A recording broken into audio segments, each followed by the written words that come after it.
Okay, what's up, everybody? My hair's doing some things here. Okay, whatever. Okay. Anyways, I wanted to go live right now just because there's that crazy moon happening tonight. I think it's a super blue moon, they said. And I don't know what anyone else has been experiencing, but I had some things come up this last week.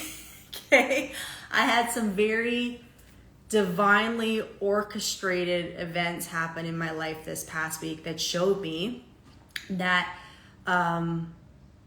there are some beliefs that have existed in my life for a long time that I thought I had a pretty good grasp on now, as far as like navigating them and not letting them control my life. But as the universe always does, it brought again, divinely orchestrated event that happened this past week that forced me to look a little bit deeper and see if this limiting belief was still affecting me and taking control of how I've been living. And so I've been heavy listening to Peter Crone lately. Peter Crone has been my guy this past week. I'm so grateful for his teachings because I needed to go a lot deeper than what I have before in order to really work through these. And so for me, the limiting belief that I've lived with for a long time is that people leave and people don't stay, and that essentially there has been some self-worth issues. I'm not afraid to admit that. And I know in the past how it's shown up for me has been having to prove my worth through outside things. So I've done it through my career. I've done it through the income I made and the nice things I've had. I've done it through, different relationships. Like I've had this point, I've been at these points where I felt like proving my worth was somehow gonna, with all these material or outside external resources, was somehow gonna make me feel better about the lack of being enough that I felt inside. And of course I went through all the gauntlet. I achieved all these things, and the wound was still there and it would just show up in different ways. And so, I released a lot of those things. I released a lot of the external things that I was using to quote unquote make myself feel better or justify my worth. But there was one area that I was still, that wound I was shown this week still exists, in the sense that for me, I still look for a lot of external validation. And from people I love, even like from my friends, from my partner, from my family. But this week what came up was, why do I need other people to bring me the validation? Why is not my own validation enough? Right? And that constantly kept coming to the surface. Like I was, with what had happened, I was looking for safety and reassurance in someone else. And someone else, friends, family, you name it, partner, I was looking for that quality from them to help heal this limiting, or not even heal, to help soothe this limiting belief I had within me that I'm not enough. Oh, there's those damn animations again. Anyways, and I really had to check myself and be like, why isn't my own validation enough to make me feel reassured and safe and secure? And what I realized, what is so tricky about the ego, is that the ego always likes to be right, okay? It likes to justify its belief system. And it doesn't matter whether that belief is beneficial to you or not. Even if it's, honestly, most of the time it's not beneficial to you, because the belief, again, the limiting belief that I had was that not enough. And so then the ego goes to look for all this evidence to prove that right. And instead of being able to focus on, or just even logically understand that of course I'm enough, it will go and find all this evidence to prove otherwise, just so it can be right. When obviously me buying into that belief is not beneficial to my life. It's restricting me in so many areas. And so what I had to do this week is really sit with that and why that is so ingrained in me, and also just have the awareness of how my mind and my ego have been running the show and playing all these tricks on me to make me believe that that's what I have to justify. And if I think back on how it's done that, it's used evidence from so many different areas. It hyper analyzes people's behaviors and responses and uses past experiences to justify why this experience is the exact same when it's not. And it's just as easy to focus on what the quote unquote negative outcome would be as versus what the positive is. But why does my brain keep defaulting to the negative? Why does my mind keep defaulting to the fact that this isn't going to work out, right? That this is going to play out in the worst possible way? Why do I default going there? And the reason is again, because my ego wants to know it's right. My ego wants to know that this limiting belief that I had for so long, that in some way I'm inadequate or I'm not enough, that its belief in that is right. And so that's why it defaults you to a negative bias, okay? Now, what's obviously so challenging about that is that how do we ever get out of our own way if we're always defaulting to what the negative is? And I get it, it's like prepare for the worst, hope for the best. But when you think about it, it's just as easy as far as what the thought process is focusing on the negative or the positive.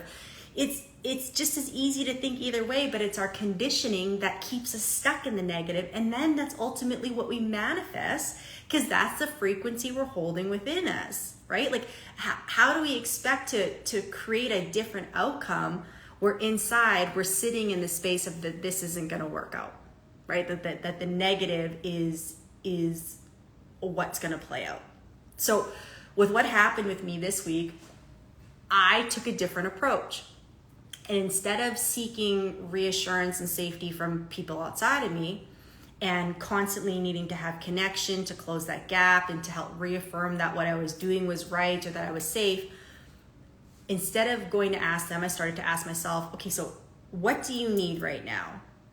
So I would sit there, I'd be uncomfortable, the anxiety would arise, my chest would get tight, my head, the thoughts would start going, and how I relate to anxiety and worry would get activated. So then in that moment where my default is to go to someone else to make me feel safe and assured, I would stop and ask myself, what do you need right now, Mintu? And I would say, I want such and such to give me safety and reassurance. So then I would ask myself, okay, so how can you give that to you right now, right? Because we all heard, and it's so hard to embody sometimes, that you only can bring into your life what you embody. That's the relationship of energy. It's like tuning forks, right? Like if you're in a room with tuning forks and you hit one with a mallet, whatever its frequency it's on, that it's vibrating at, any other tuning forks in the room will automatically get activated if it's on the same frequency. It will start to vibrate as well in that same space. That's the laws of energy. That's the laws of attraction. So if I want to feel safe and secure or reassured, how do I give that to myself first? Because anything that comes from the outside world is not going to be lasting. It's going to fall away. It's going to deteriorate. And honestly, it makes you feel worse after, because then if we obviously can't control other people, but if that sense of connection or security goes away, then you just feel worse after, because it's not sustainable. We obviously can't control other people. So asking myself, how can I give myself safety and reassurance in this moment? For me, the way that came through is I just needed to know that I wasn't alone, and that look for the evidence of why I was safe and secure. So I started at the basics. At the time I was in my bed, I'm in my room, I'm in my home, I'm safe. I have this person that I can call and this person if I need them, but I really don't need them because I'm safe. And I'm not going to die, okay? Because that's ultimately what the nervous system always throws up, is like, are you going to die or are you safe? And that's why it can feel so debilitating when we're dysregulated or when these beliefs come up. But again, as I sat there and thought about this, and I was able to bring myself back into a space of safety and reassurance, I realized how not being able to catch myself in this process in the past led me down a path of constantly being in situations where I was looking for other people to provide safety and assurance.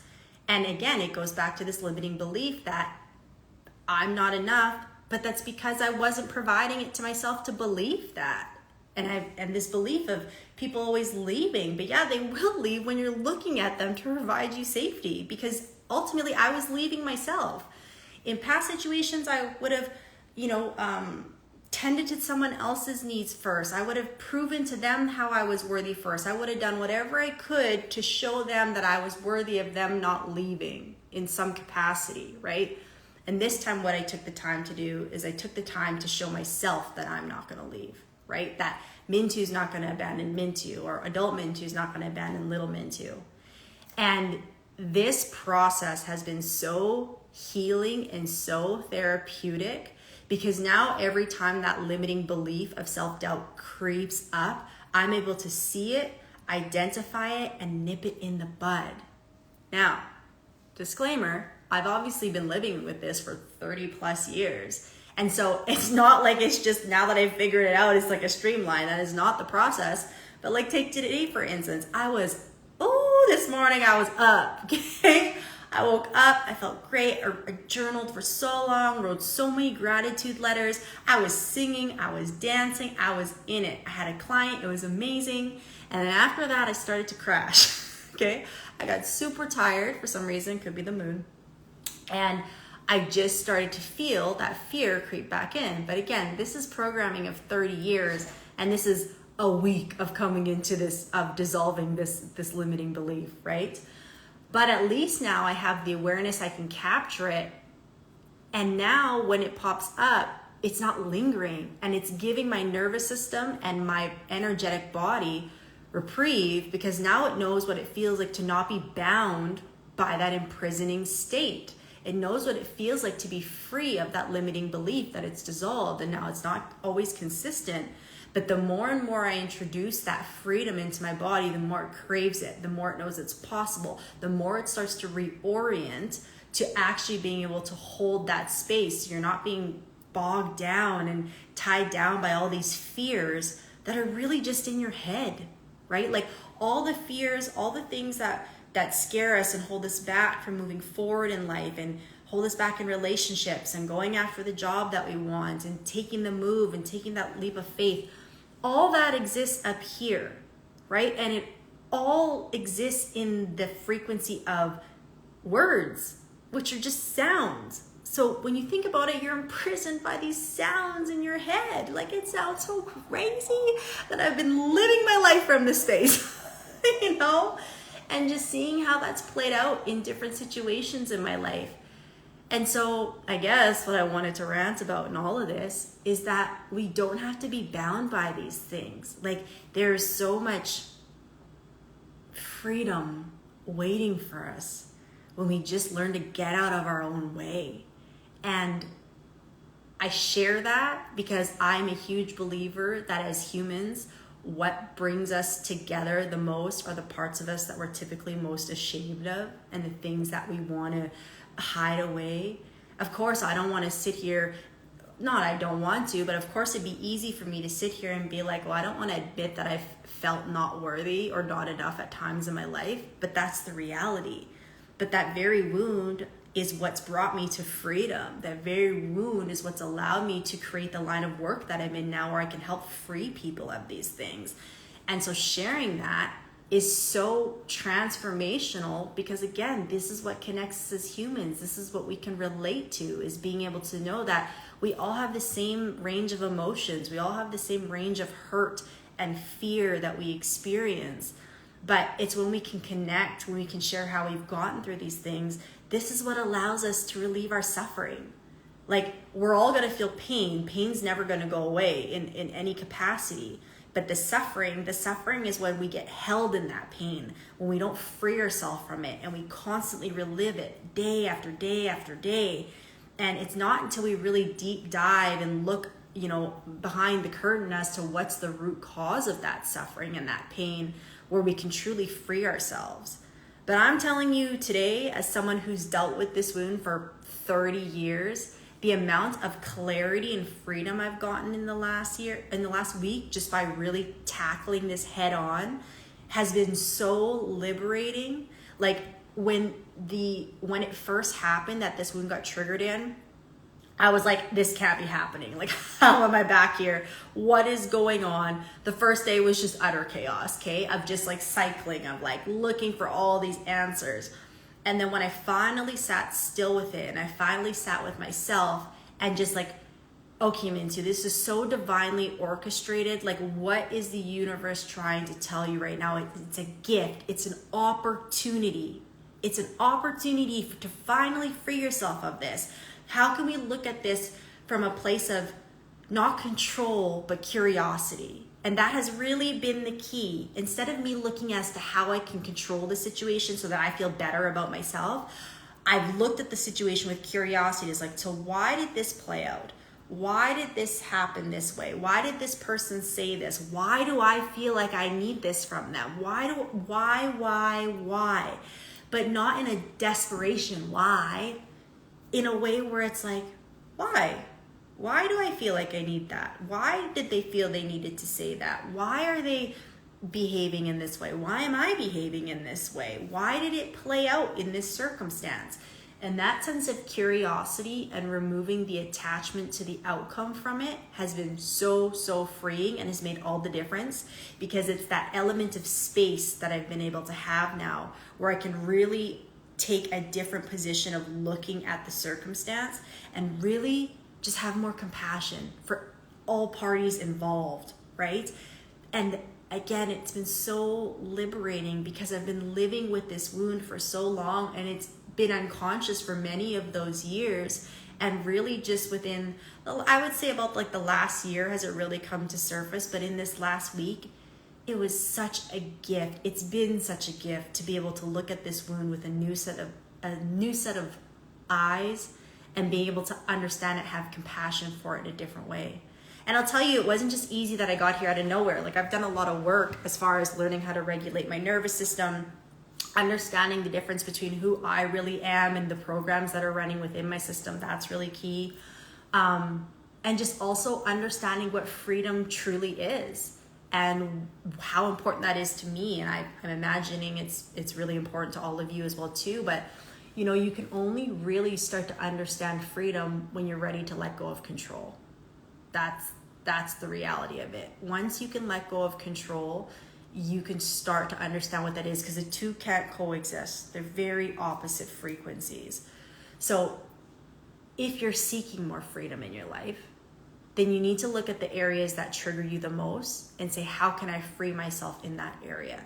And sometimes that means practical action. Sometimes that is leaving a job. Sometimes that is, ending a relationship. But honestly, if I'm being truthful with you, most of the time it's not any of those. Most of the time it's just reconciling within you why you don't feel free in relation to those things. Unless you're in a situation with an abusive partner or something like that, obviously, then in those cases we want to make sure you're safe. But when it comes to just an internal feeling, it's typically not the other person or the other party that you need to get rid of. It's typically just reconciling within yourself why you don't feel free in that situation. And I just posted an incredible quote on my page from Peter Crone. And he says that if it's not life-threatening, it's just ego-threatening. And boy, did that hit, okay? Like, I've had moments this past week where I felt like I was dying inside. That's what it felt like when I was dysregulated and this trigger came up, and I was like, oh my God. But there was a version of me dying. My ego was dying, because my ego has held on to this belief of not being enough and not being worthy for so long. And so for me to threaten that belief, that to the ego feels like it's dying, and the ego is going to do whatever it can not to die, okay? And we want to have compassion for it, because I would say that belief has also probably helped me along the way. But where I'm going now, where the life I crave of having freedom, it can't come with me, unfortunately. And I said it before this event happened last week, that this is the most free I've ever felt. And I will say, even with this event that happened last week to me, this is the most free I've ever felt in my life. And so what originally was really uncomfortable has become the most beautiful and therapeutic experience for me, and I'm so grateful.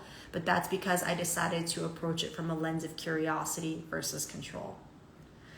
So I know some of you have been in and out of here over my little rant this last little while. I hope it's helped some of you. If anyone has any input, please, I want to hear it. I'm here to converse. But I just wanted to share that message, because if you feel like you've been imprisoned for a while with some of these limiting beliefs, there is a way to get through it. I promise you there is. And I'm always up for conversation in the DMs, in the comments, whatever, message me. I love this stuff. I'm fascinated by the human experience, and I want to help people suffer less. I want people to learn from my lessons. I want to help people so that, yes, you're going to have to hit your head a couple times on your own, but I want to give you the tools so you don't have to suffer as long as I did. So, thank you so much. I love you all. If anyone has anything they want to add, please, please, please message me. And it just started raining here, which I think is always a sign of cleansing. Yes, thanks for joining. And enjoy the rain, enjoy the moon. That's supposed to be really potent tonight. It's supposed to be super, super potent. So if anything, there's a few hours left in the day. Use today to really hone in on where you want to free yourself more. Really hone in on what you want to bring into your life, and really try to embody that frequency the best that you can, and use the energies of today to amplify it. But not just today, not just the potent days. Use this every day. That's when you really step into your power. Okay, mwah, love y'all.